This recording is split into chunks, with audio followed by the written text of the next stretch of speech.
Почитувани, се поочигледна е неспособноста на Жерновски. Сметката за неговото незнаење и неработење ја плаќаат граѓаните на општина Центар. Доказ за тоа е вчерашниот трагичен инцидент пред Министерството за култура.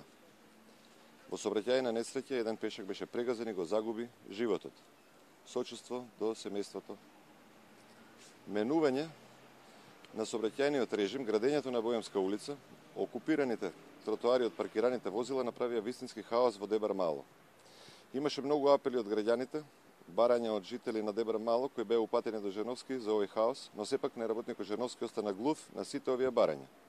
Граѓаните јавно и по пат на дописи го информирале Жерновски за овој дел од населбата, за целиот метеж, за бучавата од кафеаните и кафулињата, за окупираните тротоари од паркираните возила и нерешениот паркинг простор, за доставата на роба во текот на целиот ден.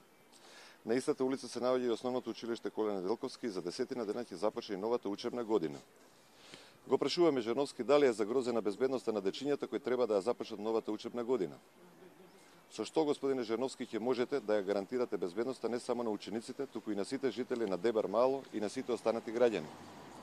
Очигледно дека проектот на Жерновски, зона на мирен сообраќај, наместо да обезбеди поголема сигурност на граѓаните во централното градско подрачје, го направи Дебар Мало небезбедно место на живеење. Ова не е прва несреќа во тој реон. Пред подлог временски период, кога имаше една слична сообраќајна незгода, на советнички прашања на Жерновски му беше укажано за проблемите. Наместо да послуша, Жерновски со својата ароганција одговори дека тоа го остава на свеста на возачите. Еве до каде доведе неговата ароганција. Господине Жерновски, граѓаните сакаат мир и безбедност, а не ароганција, хаос и беззаконие.